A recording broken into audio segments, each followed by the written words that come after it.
ver se entra aqui. Já estamos ao vivo. Beleza? Tranquilo. Boa noite, amigos do Facebook. Estamos por aqui direto, mais uma vez, com o projeto História Reggae. Hoje nós estamos recebendo direto de Maceió, Alagoas, né? Nosso amigo Mazola Vasconcelos, cara que, sim, que tem hoje ele como... Estamos recebendo você hoje como porta-voz do reggae aí de Maceió. Sabendo da história de algumas pessoas, alguns colecionadores, a Tânia Barbosa, que é uma das colecionadoras que nós temos, que eu conheço, pesquiso, ela não está pôde atender nós hoje, mas ela, por causa do Covid, né? Mas ela vai atender nós em um outro momento, porque essa história de Maceió não se resume só a uma pessoa, tem mais gente que pode trazer essa história para nós, não só para nós, para os nossos colecionadores, mas para o Brasil, que essa história do reggae, como ele entrou pelo Nordeste do Brasil, ela é muito significante para nós que colecionamos discos, né? Não só disco, mas a cultura, a música, né? Então, primeiramente, boa noite, Mazola, seja bem-vindo, fique à vontade, tá? Fique à vontade aí, pode falar, abra isso, abra seu oratório, fale aí, que as perguntas tem aqui para a gente poder desenvolver esses assuntos hoje aí a respeito do projeto História Reggae, que é direto de Maceió e Joinville, essa conexão Santa Catarina. Primeiramente, salve, salve, rapaziada, Positive Vibration, vibrações positivas para todos vocês. Aqui é o Mazola que vos fala aqui diretamente da cidade de Maceió, estado de Alagoas, terra de Zumbi dos Palmares, como eu costumo falar. Essa bandeira a gente tem que sempre levantar, que é a bandeira das nossas raízes ancestrais, da negritude, né? Então estamos aqui com o coração aberto, muito feliz de estar participando aqui desse momento que está sendo histórico, né, para o reggae nacional, né, muito bacana, e eu estou aqui para contribuir, colaborar, né, com esse trabalho maravilhoso que o nosso queridíssimo aí Alex está construindo, né, junto com todos nós, e espero representar legal aí a rapaziada de Maceió, de Alagoas em geral, do estado de Alagoas, aqui diretamente do Nordeste, né? Nós estamos fazendo esse intercâmbio bacana e legal, positivo, né, para a gente mostrar, né, a historicidade do reggae, né, como surge, como surgiu e como está atualmente, né? E também falar desse momento atual, né, de como está se desenrolando, né, algumas movimentações, que isso é o que é o bacana. Não é um evento, mas sim uma movimentação que esse momento está nos proporcionando a nos entregar para o nosso público. Isso é altamente positivo. Então, espero colaborar com vocês aí, com essa entrevista, com esse trabalho, e estamos aí para somar como sempre. Saudações a todos, estamos juntos. Positive Vibration, exatamente, Mazola, porque esse projeto, ele já tem um ano que eu tinha ele em Belém para desenvolver. Então, ele começou, esse projeto deu início em 2005, parou, comecei em 2011, dando continuidade, já fizemos uma entrevista com o pessoal de Belém, né, podemos dizer assim, a velha guarda, né, passando por São Luís, chegamos em Fortaleza, Ceará, começamos com o Jeane, antes dessa entrevista aqui, e agora você, como eu lhe falei, sendo porta-voz do momento, que tem outras pessoas também que eu vou também trazer para a gente conversar, desenrolar esse assunto, né? E a pergunta é o seguinte, como que chegou, assim, a música jamaicana, como foi que ela começou a tocar em Maceió, né? Como foi que ela entrou? Se você presenciou esse momento, que você fala para nós aí, como isso aconteceu em Alagoas. Bem, eu não cheguei a presenciar o começo, né, porque eu realmente não era muito novo ainda na época, mas acredito que um pouco da história, né, o início já tinha começado, mas o que a gente recebe dos nossos queridos amigos, né, que participaram desses momentos maravilhosos, é que a partir finalzinho dos anos 70, já entrando para os anos 80, a coisa começa a a pegar aqui em Maceió, aqui no estado de Alagoas, através da capital, principalmente Maceió. Então, teve uma movimentação de pessoas que amavam esse ritmo jamaicano, né?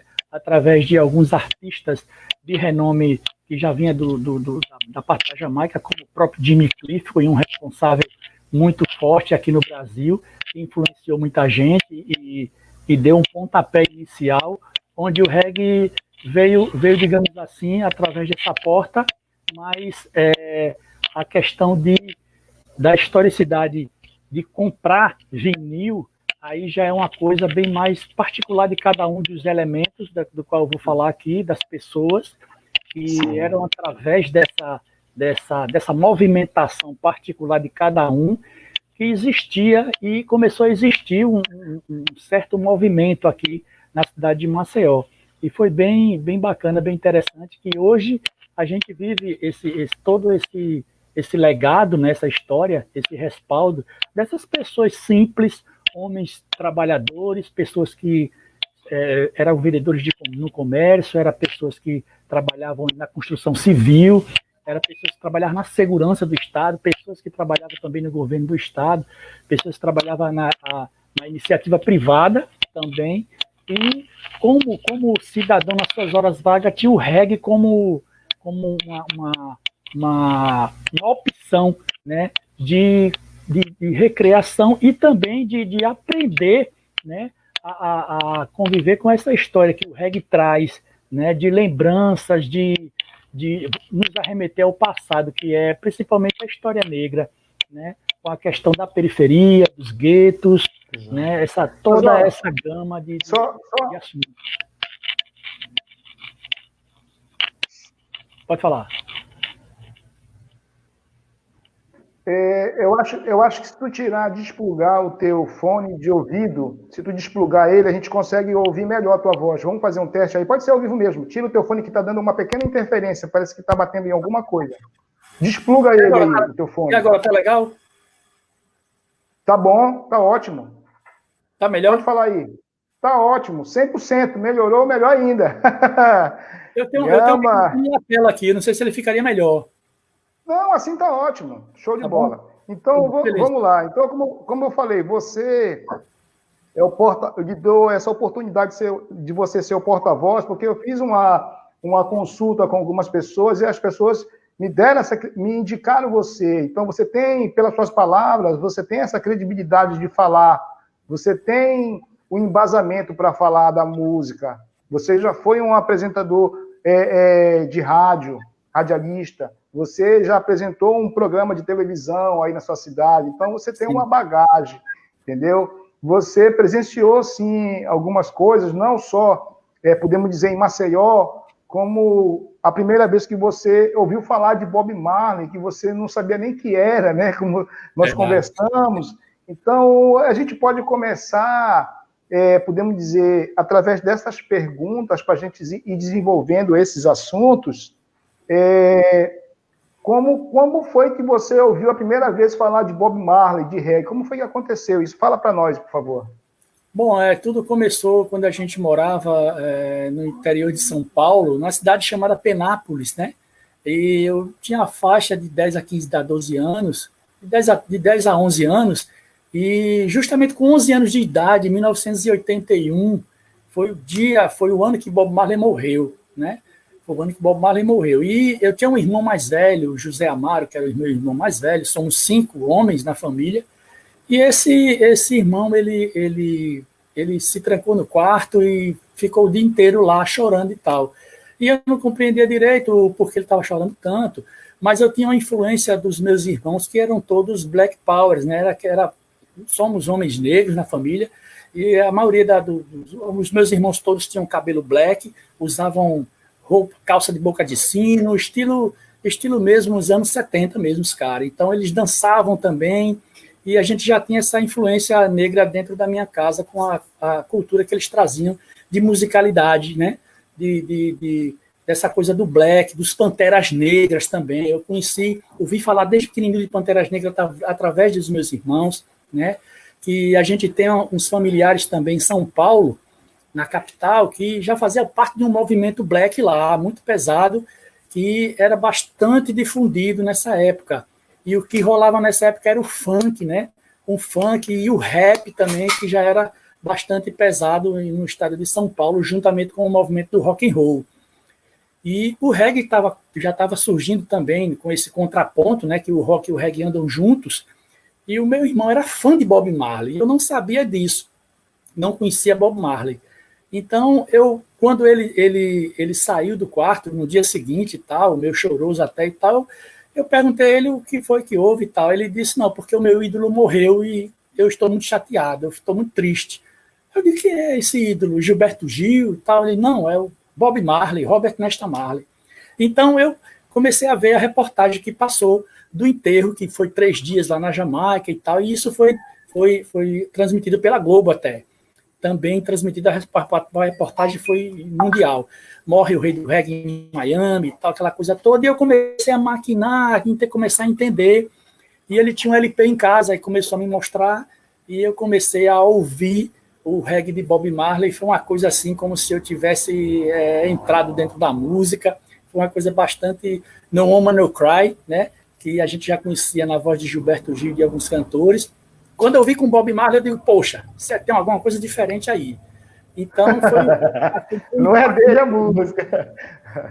Foi um impacto muito grande para mim, e assim, saber que o meu irmão era fã, eu comecei a me tornar, a querer saber mais do reggae e tal, aquela coisa toda, e eu vivi nesse universo, né? A minha casa era uma casa cultural, negra, né? Nós os irmãos, os meus irmãos curtiam muito música negra. Então, James Brown, eles curtiam muito James Brown.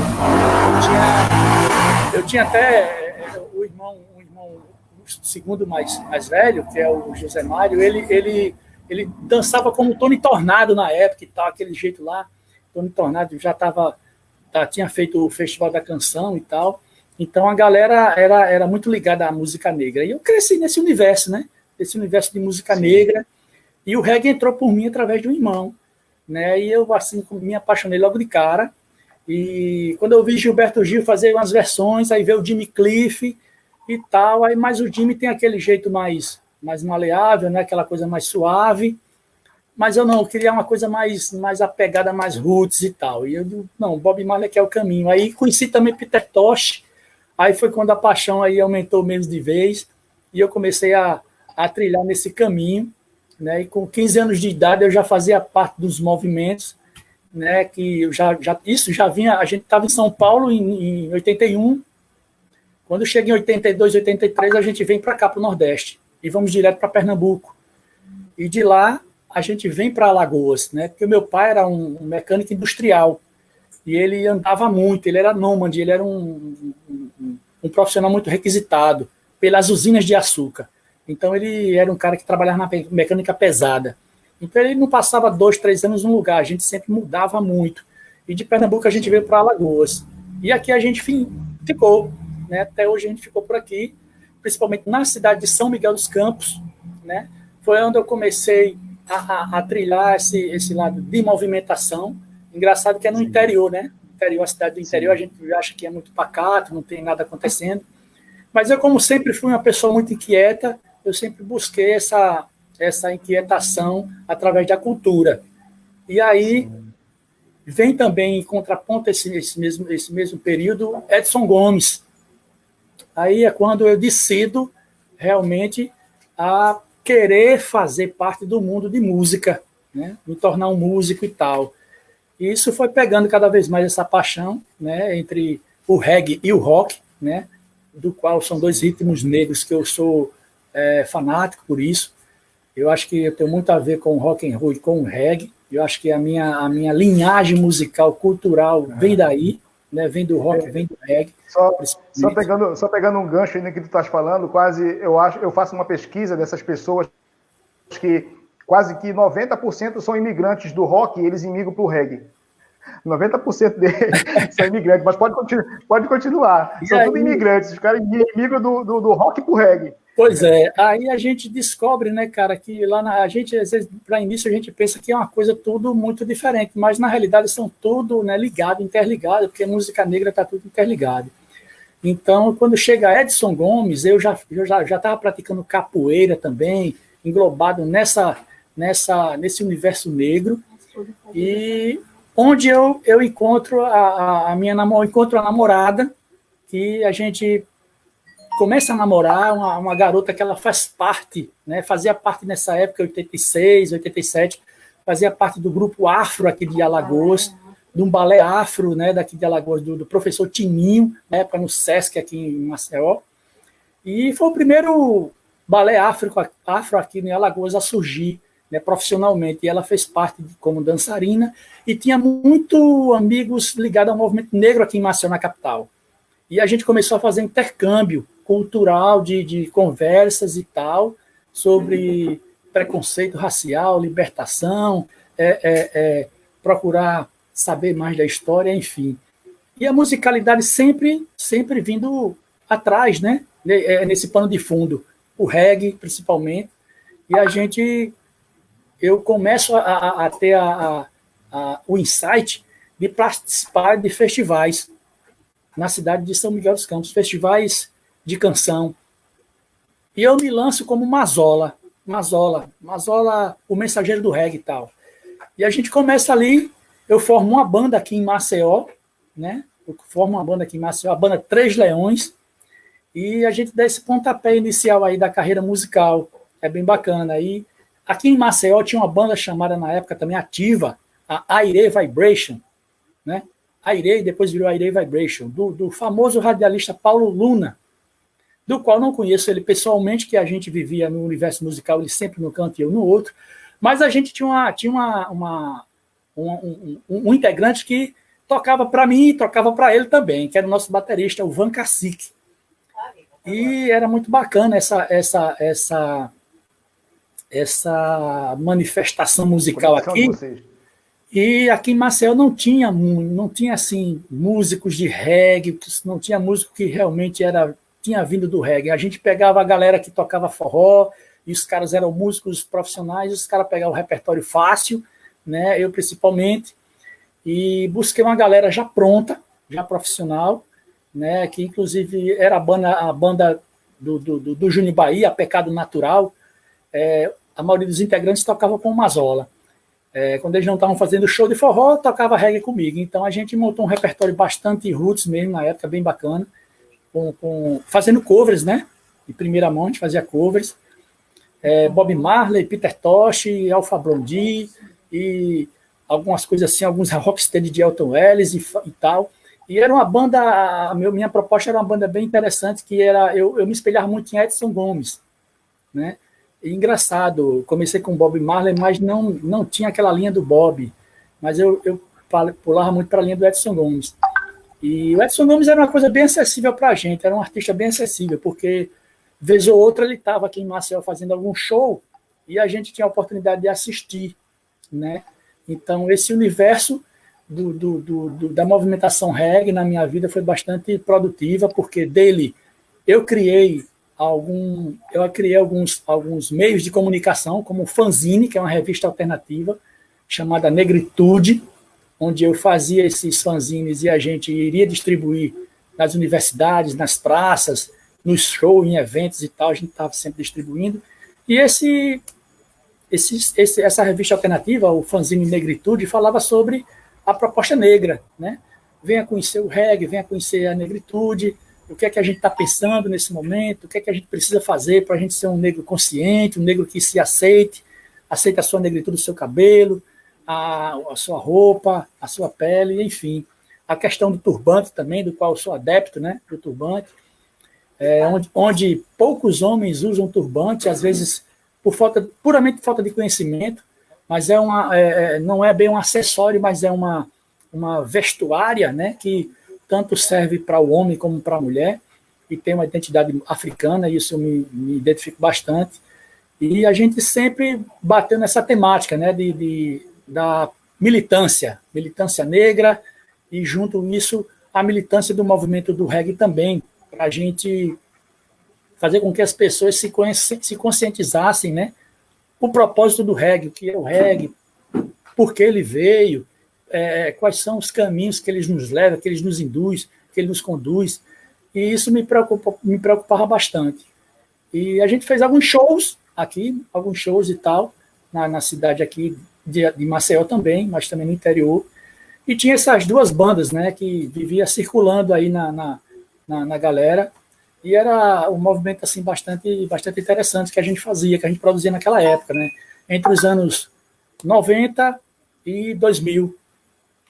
Sim. Era bem interessante. Agora, como foi assim para a Boate Scorpion na época? Podemos dizer assim que ela se destacou, né? A Boate Scorpion aí na cidade, ela se destacou por tocar música reggae, onde foi que podemos dizer assim que vocês o clube todo se encontrou, podemos dizer assim, os amantes da música se encontraram na Boate Scorpion.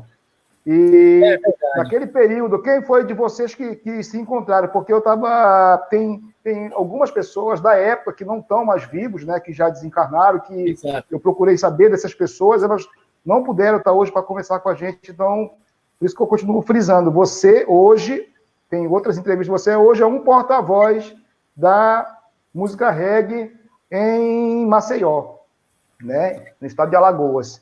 Né? Então, como é que aconteceu isso aí, da Boate Scorpion se destacar por tocar música reggae, que já existia outros clubes, né, como você falou. Eu quero saber um pouco mais para nós, poder falar para nós, por favor.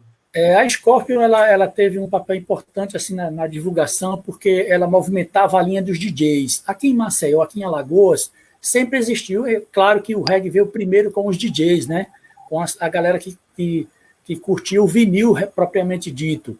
Então, essa rapaziada introduzia na periferia, como na época não tinha banda, até mesmo muito antes de mim, eu surgi com banda, com a questão musical de banda mesmo, mas já existia uma movimentação feita por DJs, né? Já existiam os DJs da época. Então, o Alexandre era um personagem crucial nessa história, né? Porque o Alexandre conviveu com toda essa rapaziada, né? Temos também muita gente aqui ligado, que a gente tem alguns vivos ainda aqui vivos, dessa época chamadas de ouro, a época de ouro do reggae como DJs, né? Porque eles eram do vinil, na época não existia nada eletrônico, a não ser a radiola mesmo, então era uma coisa bem bacana. E a Scorpion, a danceteria Scorpion na Xanda Jaqueira, ela foi a protagonista, né, dessa movimentação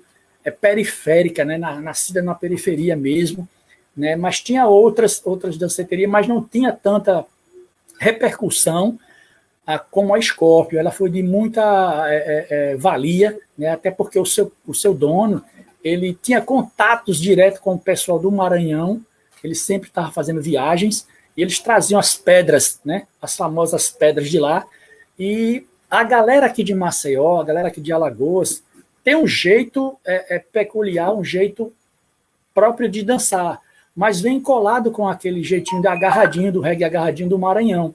Mas aqui eles introduziram um jeito alagoano, né? Fizeram um jeito bem bacana alagoano de se dançar um reggae. É agarradinho como o Maranhão, mas é de um jeito alagoano. Então, a galera aqui fazia muitos eventos, né, com relação aos DJs nas periferias, principalmente, e existiam essa movimentação. E o Alexandre Roots, ele fazia parte dessa movimentação, né? A Tânia Barbosa, eles se conheceram justamente nesses eventos, né? E hoje a Tânia é uma representante feminina do lado de DJ, no caso. Então, hoje ela é uma pessoa que tem a coleção, herdou a coleção do Alexandre, e a picape também, as picapes, né, no caso, e ela tem um arquivo bastante interessante, um arquivo que só de grandes colecionadores pode ter, né? Então, a galera aqui de Maceió tem muitos colecionadores, muitos mesmo, tem muitos que eu não conheço, Sim. Tem uns caras aí ainda que pararam de ser DJ, mas ainda continuam colecionando os discos.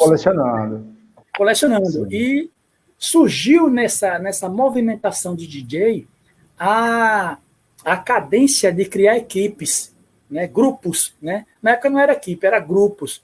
Grupo X, grupo A, grupo B, C, mas aí veio hoje, né, no caso, existe essa, digamos, essa herança, né, dessa época de ouro passada dos anos 80, que repercutiu pelos anos 90 e até está nos dias de hoje. Então é bem bacana essa movimentação. Essa movimentação que foi criada, né? Mas podemos dizer assim, ela teve um pontapé inicial, né? Podemos dizer assim, de a pessoa ter DJ colecionador de disco no estado, na capital, em Maceió, né? Aí eu te pergunto o seguinte, você, na época, já depois, com o tempo, se tornou apresentador de um programa, né, de televisão, é isso? Exatamente. Você, a pergunta é o seguinte, dentro disso daí. O que despertou em você, na época, de chamar o Alexandre, que ainda estava vivo, que não tem como falar do reggae de Maceió e não falar do Alexandre, verdade. De algumas pessoas, não tem como a gente omitir isso, não tem que essa entrevista ela tem um outro desdobramento que vai ser convidar a Tânia para vir falar um pouco disso para nós, que com certeza ela presenciou muita coisa em Maceió em relação à música jamaicana, com reggae, quando ela conheceu o Alexandre, que era uma pessoa que não era ainda policial, podemos dizer assim, que não prestava serviço para o governo, né, militar. Então, a história de... Não tem como pegar uma pessoa só e trazer. Mas a pergunta, Mazola, o que despertou em você de trazer o Alexandre para fazer essa entrevista com ele ao vivo, né, que foi num programa assim aberto, né, e eu nem tinha conhecimento disso, fui procurar saber, pesquisar, me informar melhor, né? O que despertou em você disso aí, dele? Pois é, cara, nos anos 90, né, ainda em 98, eu crio Caia na Real. Eu já tinha parado com a banda, né, com o Mazola e Banda Três Leões, já tinha parado, e eu crio nessa movimentação, me dá um insight de criar o programa Caia na Real. Então, o nome já estava formado na minha cabeça. Então, eu migro aqui para Maceió, venho aqui para Maceió e começo a ter contato com a galera de rádio comunitária, que estavam começando a bombar aqui na cidade de Maceió. Então, vários programas de reggae aqui surgia, alguns DJs que não estavam tocando, né, iam para a rádio e faziam o mesmo trabalho que faziam nos shows, nos eventos deles, faziam na rádio. Então, começou uma febre, né, de rádio comunitária. Nessa rádio comunitária, eu conheci uma figura muito importante aqui também de Maceió, principalmente da região da Santa Lúcia, aqui pertinho do nosso bairro, aqui na periferia da cidade alta de Maceió, o Sorato Miller, o DJ Sorato Miller, que foi um cara que contribuiu bastante com o reggae aqui, a difundir o reggae, principalmente na rádio. E foi com esse cara, nessa amizade que eu peguei com ele, foi o meu pontapé de eu criar o programa Caia na Real como um programa de rádio. Até então eu queria fazer o Caia na Real, mas não tinha as ferramentas para construí-lo. E a rádio foi o caminho. Então eu me tornei amigo de Sorato Miller, participei de alguns eventos junto com ele aqui na periferia também, alguns DJ, o da Luz, o Alex e o Max, muita gente boa, né, fazendo evento aqui com o Sorato Miller na região da periferia aqui de Maceió. E eu estava sempre presente, que eu era convidado, e o Sorato me via como um representante também da cultura reggae, mas na parte mais de dialética, né, de dialogar e tal. Então eu fazia parte, um momento especial no programa dele, que falava de bandas e falava dos artistas e da movimentação do reggae também na atualidade. E isso me deu um insight de criar o programa de Caia na Real como programa de rádio, e é onde eu gravo um piloto na rádio dele, né, que ele comprou os equipamentos e montou uma rádio na sua própria casa. Era a rádio Periferia FM, aqui na Santa Lúcia. E eu fiz parte dessa construção maravilhosa, desse momento mágico que houve aqui em Maceió. E eu começo a gravar o programa Caia na Real lá, um piloto. E desse piloto eu levo para a cidade de São Miguel dos Campos e apresento numa rádio comercial, na rádio chamada São Miguel FM. Eu apresento lá esse piloto e o cara, quando vê o piloto, o cara fica meio maluco, diz, cara, vem para cá, vem trazer esse programa para cá, que a gente não tem ninguém que faz reggae aqui em São Miguel. E você é o cara ideal.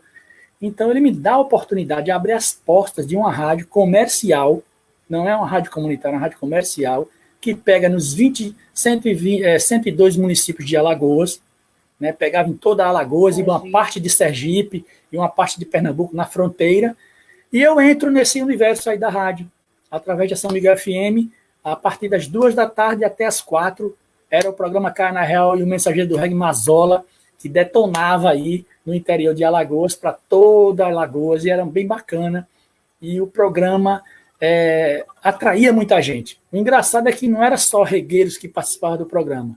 Eu já estava atraindo o público evangélico, já estava atraindo as pessoas que não curtia reggae, não sabia como ter informação do regueiro, como é o comportamento, o que falam, o que pensam, e eu levava isso lá para o programa.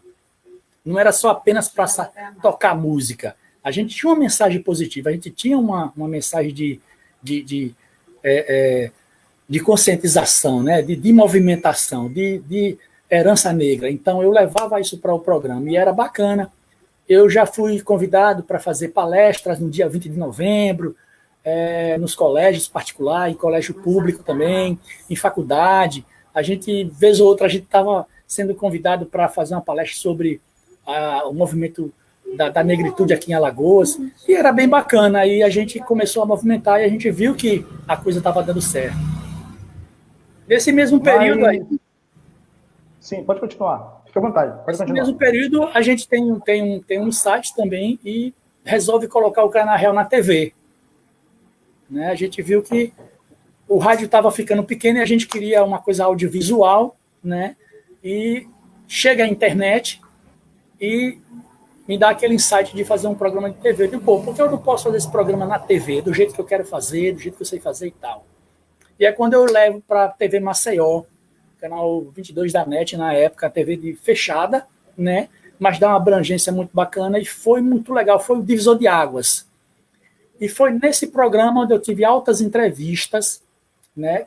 E o meu segundo convidado, o meu primeiro foi o Davi José, o professor Davi José, né, que deve estar nos assistindo também agora. E o segundo convidado foi o nosso queridíssimo, o mentor, o professor Alexandre Rutz, né, do qual eu queria que ele participasse, mostrando como se porta e como é que se faz para ser um colecionador. E o Alexandre não teve hesitação. Ele foi lá no programa e disse como fazia, disse os caminhos, não escondeu nada. Ele disse, mas olha, isso aqui não é para mim, isso aqui é para a população, isso aqui é para quem quiser fazer. É uma coisa bacana, o reggae tem história. E a gente fez um programa bacana que está gravado, é um arquivo muito importante que eu tenho dessa figura importantíssima para o reggae, importantíssima para o movimento aqui em Alagoas, do Alexandre. E assim deu essa bancada de vários arquivos que a gente tem com o Carna Real, e a gente fazendo parte aí dessa movimentação bacana que é o reggae daqui de Alagoas. Pois a gente vê o seguinte, porque com certeza, aonde chega o reggae, a música jamaicana, com certeza tem outras pessoas também, mas sempre tem uma pessoa que ela se destaca nesse trabalho, o trabalho dela se destaca, tanto como radialista, como colecionador, como DJ, o trabalho vai se destacando, entendeu? E isso não quer também tirar o brilho ou o mérito das outras pessoas também que estavam no começo, né? Isso não tira o mérito de ninguém. Mas o Alexandre em si, eu, por conhecer tão pouco, ouvir falar dele, me passa a ser uma pessoa assim que as pessoas tinham respeito com ele. Você não só depois de ser DJ e estar no mundo reggae, por ser um policial, mas pela a personalidade da pessoa, o caráter, o eu, tá entendendo? Nesse sentido. Então, como eu falei, essa entrevista ela tem vai ser desmembrada uma outra, vai ter uma parte 2 que exatamente eu vou receber a mulher dele, a Tânia, já entrei em contato com ela para nós fazermos isso, aí ela falar mais alguma coisa a respeito da música no estado de Maceió. E eu te pergunto hoje, como é que... Aliás, a pergunta antes, né? Que como foi para você receber esse prêmio do Museu Negro, né? Museu Negro que tem da raça cara, negra. É isso? Filha, me dá aqui essa... Maceió, né? Cara, eu tive a felicidade de receber uma comenda, né? uma comenda da abolição da escravatura, que eu vou mostrar aqui para vocês, né? Do Museu do Negro, né? O Museu Quilombo Real, aqui do professor Edson Moreira. E tá aqui, só um minuto aí, só um minuto. Legal. Aqui a comenda, né? A comenda, não sei se está vendo aí. Sim. Aqui a comenda, é uma comenda aqui do centenário da abolição da escravatura, né?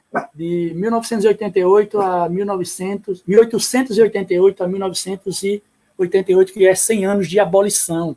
Então, essa comenda, o Djavan também recebeu, né? E muita gente importante aqui de Maceió, do estado de Alagoas, do país, recebeu essa comenda, e eu tive a felicidade de receber essa comenda aqui, das mãos do professor Edson Moreira, que é um cara que tem um trabalho bastante relevante aqui da negritude, né?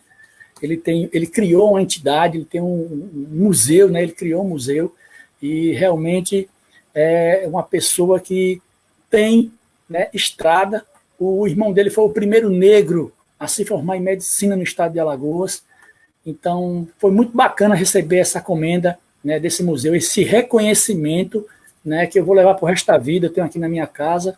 Foi um dos momentos mais importantes que eu tive, né, porque essa é a minha luta de muitos anos, que eu já venho, e a gente recebeu uma comenda, cara. Você ser comendador, né, da abolição da escravatura, você receber uma comenda dessa é de alto teor de importância. Mas, embora não me envaideça com isso, mas assim, eu fico bastante feliz, eu me sinto realmente lisonjeado, completo, né? E dou os parabéns para a galera que me incentivou a continuar nessa luta, né? A continuar nesse caminho. E eu acho que a gente vai tem muita coisa ainda tem muita água para passar ainda debaixo dessa ponte aí. E é por aí. Exatamente, porque a gente só aprende, né, cara? Porque eu tô com 45 anos, eu não sabia que o Museu do Negro tinha aí era em Maceió. Eu não sabia. É uma que eu tô aprendendo, né? Com você aí. Mas como assim as coisas tem um destaque para algumas coisas no Brasil, em alguns estados, né? Para banda, para radiola, às vezes até momentaneamente. E eu queria que tu falasse aí um pouco da história do Cleito Rasta, né? Que é aí do estado, né? Que tu possa falar como foi aquela situação lá que nós conversamos. Se tu puder falar um pouco para nós aí, que tomou uma dimensão tão grande no Brasil, dele cantar em cima de uma música, de uma base do Roy Shirley, né? E a música não era dele. Pois é, cara. Repete, eu não ouvi direito aqui o que você falou. O Cleito Rasta, a respeito da música Cabeça de Gelo, Negra Cabeça de Gelo, né? Aquela música que ele canta. Pois é, cara, ali foi um achado, né, cara? Esse eu acho que foi um momento bastante feliz aí dessa pessoa, e ele ter se projetado, né? Ter se projetado através de uma versão, né? De uma versão que isso aí, às vezes o cara faz uma música autoral e ela não emplaca. E às vezes o cara pega uma versão de alguém, né, e põe um machado em cima, uma ideia e tal, e dá nesse disse-me-disse, né, dá uma repercussão legal. Então, essa figura foi, eu digo assim, a gente fala aqui em Alagoas, muito assim, o cara foi inoxidável, quer dizer, foi brilhante, né? O cara foi brilhante, é uma figura inoxidável. Então, ter cantado isso também em alguns programas aí de TV e tal. Às vezes até a gente viu, acho que viu numa minissérie, eu acho que rolou assim, passou um cara com um carrinho rolando essa música. Então foi um negócio assim, estrondoso, né, cara? Foi uma coisa bem bacana. É uma coisa assim interessante, né? Que no meio de quem coleciona, de quem é DJ, que conhece a versão original da música, que é do cantor jamaicano Roy Shirley, rola como uma paródia, ele cantando. Para nós, rola como uma paródia, né? Só que, na verdade, para quem está escutando a primeira vez, pensa que é uma música autoral dele, própria, quando, na verdade, não é. E ganha milhares de visualizações no YouTube, né? Exatamente. Ganha essa proporção toda quando cai no YouTube. E, assim, a gente ficou, assim, passado de ver de quanta visualização, como tu falou, inoxidável, foi brilhante, né? A ideia que teve dele cantar em cima a letra que ele canta em cima dessa música aí, né? Como eu te falei, para nós, como é DJ e colecionadores, para alguém que sabe a originalidade da música, chegou como uma paródia. Mas depois que estoura como um sucesso, né? O cara ser reconhecido, ganhar de 1000 visualizações no YouTube, se torna bem, bem legal. Isso daí é mais um mérito, né? Queira ou não queira, é um mérito da pessoa, né? É verdade, é verdade. E assim, né, através de ideias simples, né? Ideias simples como essa dele, ideias que nascem, digamos que naturalmente, assim, por um momento até de zoeira. Às vezes o cara, pô, às vezes eu acho que não é fruto do acaso. Você faz uma coisa sem intenção de emplacar e a coisa tá o pé mesmo aí. E foi o que aconteceu com essa música, né? Existem músicas muito boas aqui. Aqui tem umas bandas aqui, muitas bandas aqui em Maceió, no estado de Alagoas, né, que faz muita letra boa, muita letra bacana mesmo, letra de primeira qualidade, né? Mas a gente sabe que para emplacar, cara, não é muito fácil, né? Não é muito fácil emplacar uma música. Mas as letras do cara são a letra da rapaziada aqui é pesada, é boa. E também a musicalidade, a questão do ritmo, da rítmica, do instrumental, é bastante original, é muito, muito bom mesmo. Aqui em Alagoas a gente tem umas bandas que eu considero assim, no Nordeste, uma das melhores bandas estão aqui em Alagoas. Eu estava conversando com o Jeane Zion, de Fortaleza, que é um produtor musical da banda Rebelaio. Isso. E nós conversamos, eu estava conversando com ele antes, a entrevista antes dessa foi com ele, e ele já tem um projeto que ele vai trabalhar em cima dele, e é exatamente isso, de trabalhar com como fazer a música, tocar os acordes jamaicanos, que instrumentos, como usar, como tocar, que nota. Porque o que a gente vê hoje é muito podemos dizer assim que 90% da banda brasileira de reggae é os mesmos acordes que eles tocam. Que é igual, podemos dizer assim, o reggae eletrônico. Tem a mesma bateria, quase. Tá entendendo? Então, isso daí é um projeto que ele vai ter que... Eu só passando para ti, para quem está acompanhando, que quiser acompanhar, em breve ele vai estar com esse projeto, vai estar lançando pelo YouTube. Mas é um projeto que ele vai trabalhar ainda, né, como ele falou. É bacana, é bacana. E para quem é músico e tem banda que quer pegar esse tutorial aí, vai ser bem interessante, sabe? Bem interessante. Bastante conhecimento o Jeane Zion tem lá de Fortaleza. Eu vi a entrevista com ele lá. Pode falar. Eu vi a entrevista que você fez com ele lá, foi muito, muito relevante, muito bacana.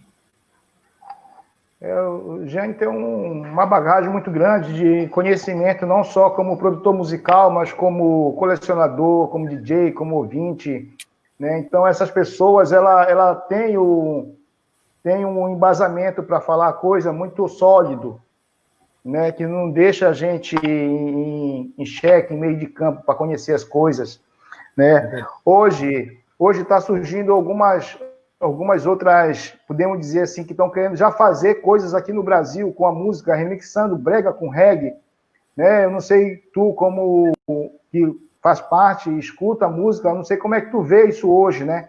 Que está se espalhando em alguns lugares do Brasil. Em Belém não entra, né? Que eu saiba, né? Aliás, toca, mas não entra. Pode até tocar, mas não entra para colecionar, para comprar, para vender, não entra, né? Como é que tu vê isso hoje? Cara, essas coisas que se surgem, né? Quem é tradicionalista, no caso um colecionador tradicionalista, ou quem gosta da música tradicional, de raiz, roots, como a gente fala, de cara o cara estranha logo, né? Pô, o cara vê logo como uma afronte até uma questão de versões ou tipo ritmos em mistura com outros ritmos que dá uma outra coisa. Então, do lado artístico do negócio, ele fica um pouco a desejar. Tem muita coisa que mistura reggae com outras batidas e fica meio que eu diria assim, fora do contexto, né? A exemplo disso Exato. é a família Marley. A família Marley passou por um período de vida meio conturbado, misturando muito reggae com rap hop e hip hop com outra coisa. E, no final das contas, eles iam perder a referência, que é o mais importante para um artista, é o artista ter referência. Um artista sem referência, ele tá perdido. Então, a família Marley passou por um momento, principalmente o Zig Marley, o filho mais velho, um dos filhos que o Bob Marley divulgou muito, né, que é um dos mais conhecidos. O Zig, ele teve um momento na vida dele que ele quase virou um cantor country. Eu não sei se você soube dessa façanha. Não. E um produtor puxou o cabelo dele, esse cara, peraí, você tem um pai que tem um estilo, um gênero musical trabalhado, e você é herdeiro dele, você não pode partir para uma coisa que você não tem nada a ver. Então, ele, de repente, ele deu uma centrada, então ele chegou até a lançar algumas músicas, mas mandou tirar do ar, então, mas ele ia se enveredar, quase se enveredar pelo lado do country aí, uma mistura com não sei o que, era uma coisa meio folk com alguma coisa, e não tinha nada a ver com reggae. E não tinha nada a ver com a história da família, a história dele, né, que ele cresceu nesse movimento aí, né, de cara e tal, foi divulgado no mundo inteiro como filho do Bob Marley, né, e ele voltou para as origens, né. Hoje a família Marley está até reconhecendo filhos que não eram reconhecidos, não tinha reconhecimento, né, hoje está reconhecendo e realmente eles estão mais, digamos assim, a empresa está maior, está mais forte, né. Existe. Mas é uma coisa existe, muito... Pode falar. Existe alguns trabalhos, né? Alguns trabalhos musicais, algumas produções com outros cantores que faz essa fusão de ritmos com reggae, com hip hop. Aquela cantora Lauryn Hill, ela tem algumas produções, algumas gravações feitas.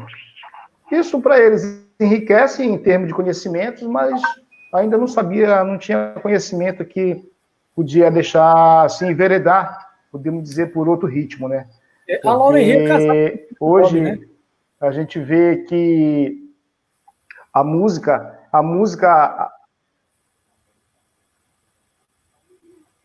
Oi? A Lauryn Hill é casada com o filho do Bob, né? Eu não escutei. A Lauryn Hill, a cantora Lauryn Hill, ela é casada com um dos filhos de Bob Marley, né? Sim, pois é, exatamente como eu te falei. Tem essa influência, tem essa ligação de alguma parte, né? Isso é verdade. Então hoje a cena reggae em Maceió, ela está resumida de que forma?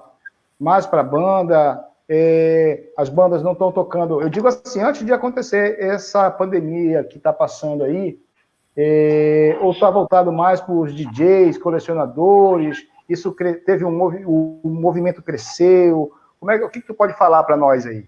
O movimento cresceu, o movimento aquele deu uma crescida, mas ele continua tendo esse lado A e lado B, tanto DJ como bandas, né? Inclusive o lado de banda cresceu bastante, né? Tem bandas chegando aí, tem bandas novas chegando, tem bandas que estavam desativadas, que estão reativando novamente, com essa questão da situação atual de pandemia. A questão de live facilitou o acesso ao público, né? E do qual algumas bandas que estavam praticamente estagnadas, estavam paradas mesmo, outras estavam frias, né? Voltou a se aquecer e foi bem bacana esse momento atual, atuação dessas pessoas em voltar com o segmento. Então, eu penso que após essa pandemia a coisa vai vir mais forte, mas o grupo de bandas aqui é bastante grande, tem umas bandas bastante legais aqui, e o público não é que seja dividido, mas ele é bastante homogêneo. Quando tem um show e tem as bandas que contratam os DJs, 5, 6 DJs para tocar, e é sempre lotado, é muito bacana. A galera que curte DJ vai para banda, a galera que curte banda vai para DJ também, e é bem interessante. Hoje o público aqui em Maceió e no estado de Alagoas está bem distribuído, digamos assim. E o melhor de tudo, Alex, que a qualidade dos músicos de Alagoas são as melhores, né? Músicos excelentes aqui, os caras tocam muito bem, os caras tocam muito, né? São músicos estudiosos, muitos caras que vão para fora estudar guitarra, voltam, vão estudar baixo, outros bateras e tal. E tá aparecendo uma galera que tá fazendo uma vocalização, né? Um vocal muito bom, né? E tá, assim, muito enriquecido a questão dos artistas do reggae aqui em Alagoas. Tá muito bacana. O Mazola, esse tempo todo, hoje agora está com o vinil, e a gente vê essa trajetória de colecionadores, comprar disco, tem os DJs digitais, os trabalhos são iguais do DJ digital e do DJ que toca no vinil, na cena reggae em Maceió, ou tem um público para cada um? Como é que funciona? Não, o público ele tá homogeneizado tanto para os DJs que tocam com vinil, como para o DJ que toca com sistema eletrônico. Não tem muita, não tem essa discriminação, digamos assim, esse separatismo. O que há realmente a implicância é dos próprios DJs, um com o outro, na questão de, sou DJ de vinil, cara, eu gosto de vinil, não, uso notebook e tal. Então tem esse um pouco de mal-estar entre eles mesmo, mas o público ele aceita bem a galera que tanto toca com notebook, ou toca com o vinil, embora o vinil é muito mais interessante e tal, até por uma questão de estética também, e de absorver a história do artista, né? Tem mais conteúdo, digamos assim. E esteticamente fica muito bonito, bem bacana. Aqui estão criando, os DJs aqui estão passando a fazer radiolas e tal, e está sendo muito, muito proveitoso esse momento, está sendo muito bacana, e a galera está assim, indo por um caminho que agora está se tornando um caminho também sociocultural, pensando na sociedade, pensando na questão da doação, que isso que é um bacana, né? Vai haver uma live agora dia 20 da rapaziada, quero aqui convidar todos vocês, no dia 20 está vindo uma live aí, Amigos do Reggae de Maceió, uma live que vai fazer uma live solidária, bastante legal, bastante interessante, com a radiola Jamaica Roots, né, do nosso amigo Jamaica, e com a participação e a projeção, né, a criação da galera do Projeto do Vinil, que tem aqui. Sim. O Projeto do Vinil, a Saudade Não Tem Idade, que é do Neném Roots e do Neto Roots também, que fizeram esse grupo, né, um grupo, é uma equipe, assim como a RBS, sim, assim como tantos outros. E legal. Uma comunicação legal. Espero que esse trabalho ele possa se consolidar e que eles se unam. Convido outras pessoas também que eu conheço, por exemplo, que eu ouvi falar, tem o Vando Black, que é daí de Maceió, né? Isso, o Vando Black. Procurem convidar a Tânia, procurem estar do lado dela, dar esse apoio para ela, que com certeza... A Tânia está sempre envolvida, né? A Tânia, tem muitos DJs aqui, a galera, eles têm, assim, são equipes diferentes, mas os caras, quando fazem uma festa, fazem um evento, eles chamam os parceiros de outras equipes e tal, então é bem bacana mesmo aqui a questão da união. Hoje eu posso te dizer que o reggae aqui em Alagoas, ele está tomando uma proporção de união, de unificação e de entendimento. Isso está sendo muito bacana. Pode surgir novas ideias aí, mais para frente, que vai se tornar uma coisa bem, bem legal para cá. Esses encontros de colecionadores, ele pode também ser beneficente de fazer uma festa, juntar todos eles, passando a ideia para ti. Procura contactar com todos eles da cidade, fazer um evento, olha, bora fazer um evento solidário para ajudar tal instituição, para dar continuidade nesse trabalho que tu tens, que o reggae não é só escutar música, tem gente que pensa que escutar reggae é só escutar. O reggae não é só isso, é muito mais, além do que isso, é ser solidário, é ser amigo, é ter uma postura decente, com caráter, com as pessoas, né? Eu acredito que o reggae, ele tem isso, né? É claro que ninguém é perfeito. Tem algumas pessoas que não agem exatamente como o que canta ou como o que fala. É verdade. Isso aí a gente observa muito. Isso não é só no reggae, não, no rock, em outros ritmos também. O cara canta uma coisa e faz outra.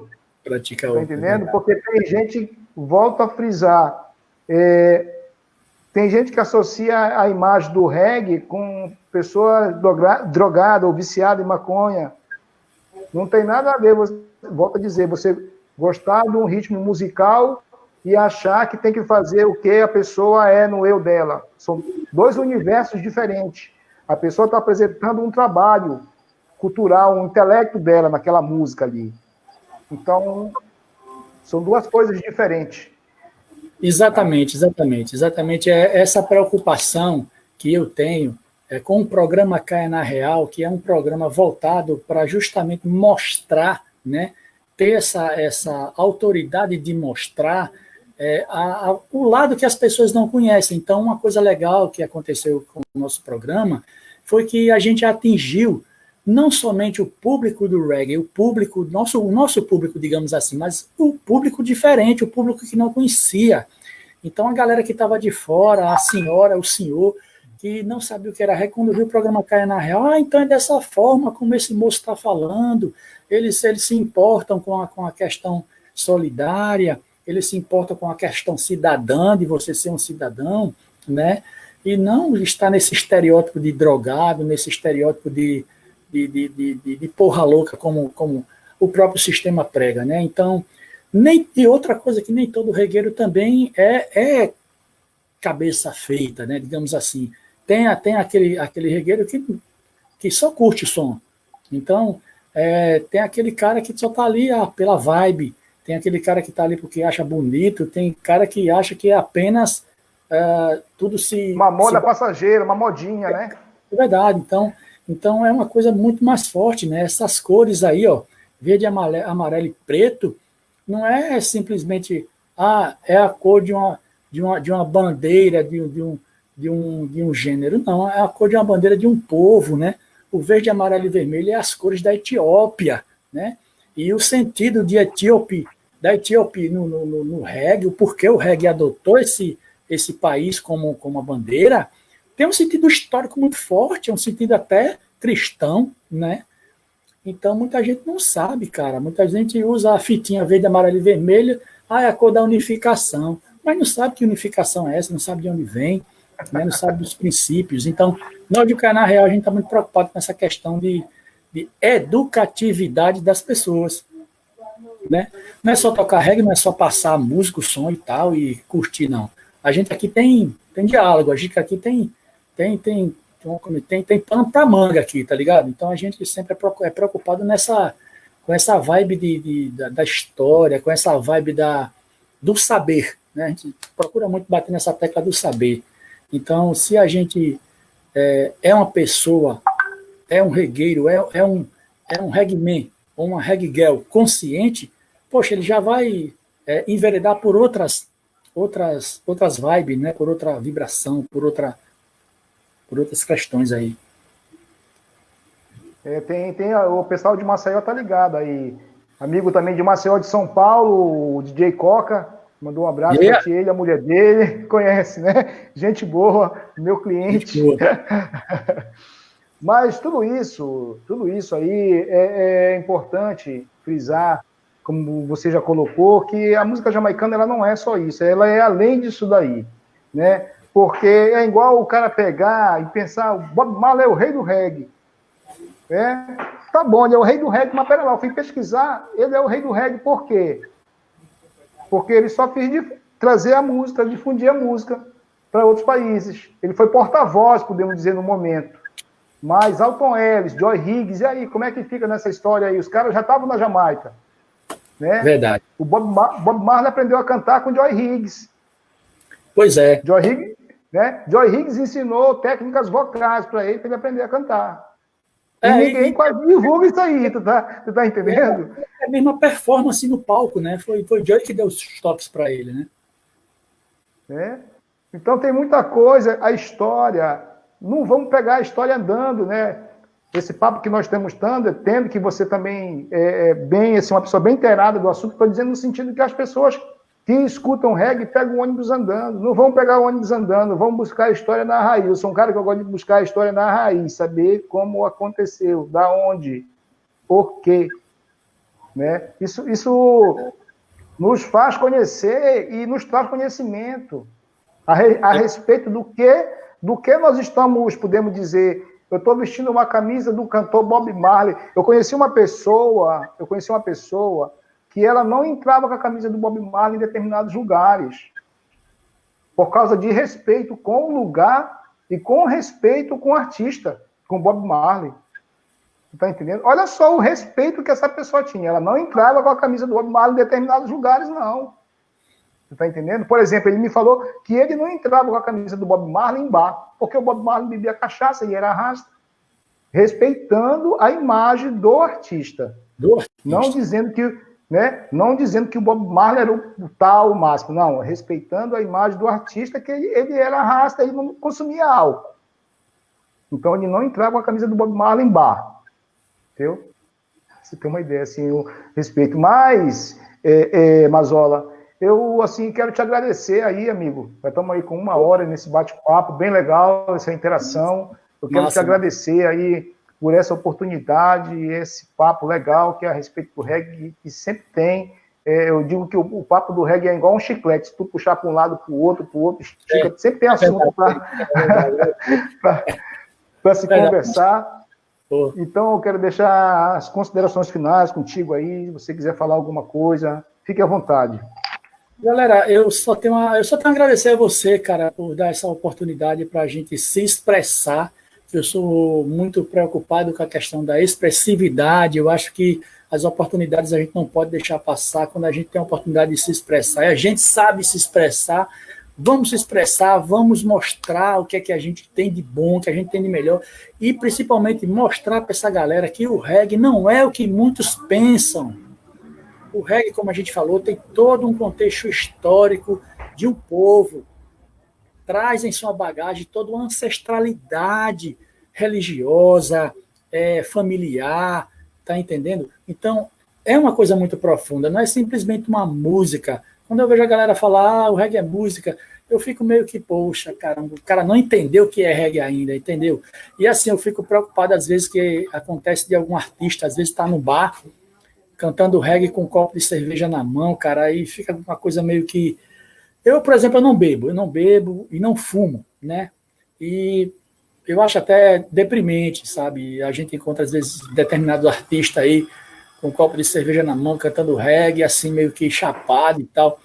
E ao invés de ajudar, eu sou muito preocupado com isso, ao invés de você estar ajudando, né, tirando um estereótipo, já que o sistema coloca isso, você está aproveitando e colocando mais pedra em cima, cara, para que a imagem das pessoas que gostam de reggae, do regueiro, do reggaeman, da reggae girl, das pessoas que gostam do reggae, sejam aquela imagem deprimente. Não é.